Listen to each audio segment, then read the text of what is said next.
Nós temos este espetáculo connosco, que não é bem um espetáculo, mas já vamos ter a oportunidade de falar sobre isso. Chama-se ele Uma Roda Entre Histórias e este trabalho resulta de uma coprodução entre as Comédias do Minho e a Memória Imaterial e resulta muito sucintamente deste desejo de não só nos relacionarmos com este nosso lugar a partir das histórias que aqui se contam,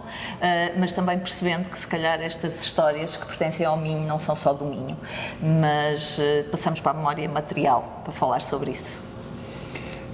Eu chamo-me José Barbieri e faço parte de uma cooperativa cultural, que é a Memória Imaterial, que se dedica, entre outras coisas,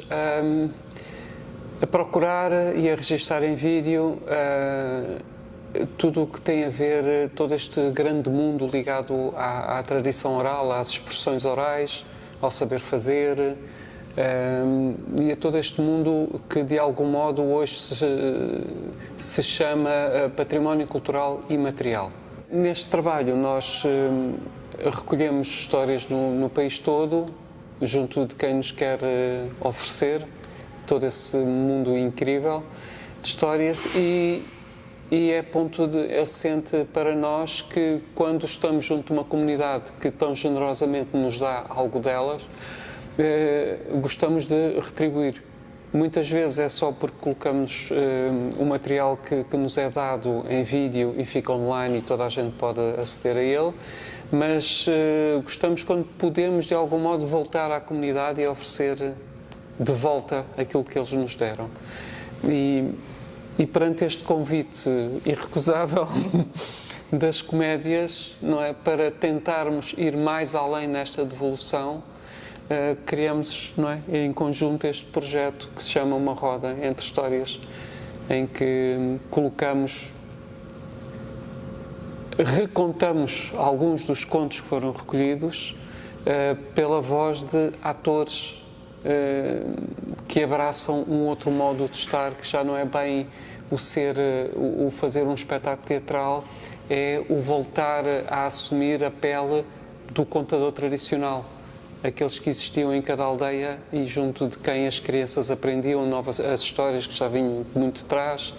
e que de algum modo tudo isso era um modo de passar cultura, de passar modos de estar, modos de conviver. E pronto, que se perderam um pouco, não é? Essas pessoas já não existem hoje, quase nenhumas existem já,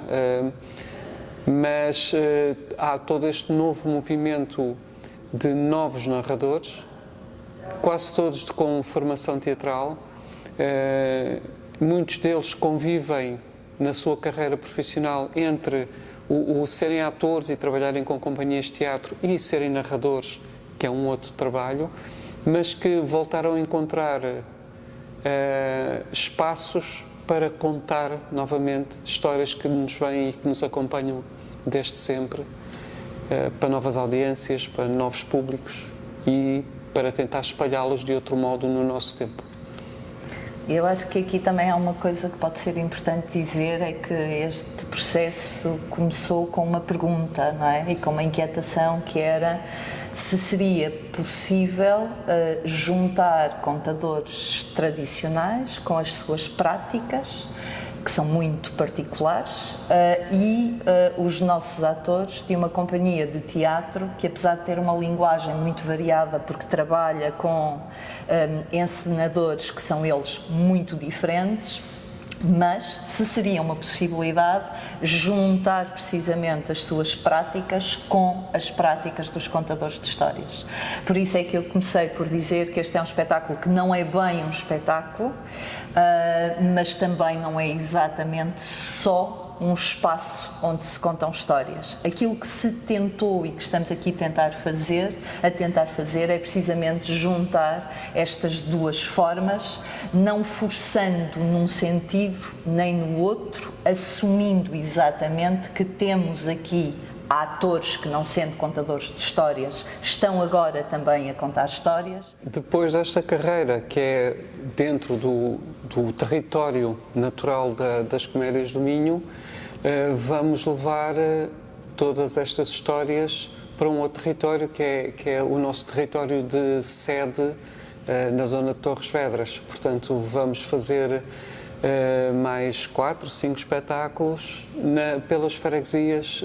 rurais de Torres Vedras e espero com muito interesse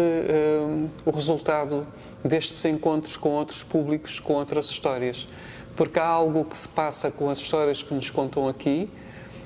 que muitas vezes as pessoas têm como sendo só delas, que aprenderam com o avô e que são daquela terra, aquelas histórias, e não existem em mais sítio nenhum, mas nós no nosso trabalho já descobrimos exatamente as mesmas histórias, também nos são contadas muitas vezes assim, não, só existe aqui esta história e é porque eu me lembro e sou a única pessoa que se lembra ainda da história, mas já encontramos a mesma história em Idanha Nova, em Beja, e como estudamos depois estas coisas, trabalhamos com investigadores, sabemos que na realidade aquela mesma história que é tão daquele sítio, afinal existe em Portugal conhecidas 40 versões em 40 sítios diferentes, mas também existem 3 versões conhecidas no Azerbaijão e mais uma em Itália e não sei quantas em Espanha, o que nos mostra que estas histórias são um património muito local, são de facto histórias que ajudam a construir um espírito de comunidade local, mas também são histórias do mundo e que ajudaram a construir muitas comunidades em muitos sítios do mundo. E é possível dialogar, é um pouco como as danças. Aquele prazer de chegar a um sítio e aprender uma dança que depois levamos para a nossa casa e ensinamos a alguém, é o mesmo que se passa com estas histórias tradicionais, não é? Podemos ir contando e elas atravessam o mundo e neste momento já não sabemos onde é que começaram. Sabemos que existem. Não só estas histórias são de muitas partes do mundo, talvez importe também sublinhar que as histórias que escolhemos contar importam. Importa as histórias que escolhemos contar e como as contamos, porque estas histórias que têm uma origem mais ou menos imemorial ou ancestral continuam claramente a falar-nos sobre aquilo que vivemos hoje e elas importam exatamente por isso. Elas não são nem cristalizadas, nem pertença de qualquer memória nostálgica de um outro tempo. Elas continuam a fazer-nos sentido e estão aqui hoje porque elas continuam a falar-nos sobre aquilo que vivemos e aquilo que somos hoje neste país, neste território e neste mundo.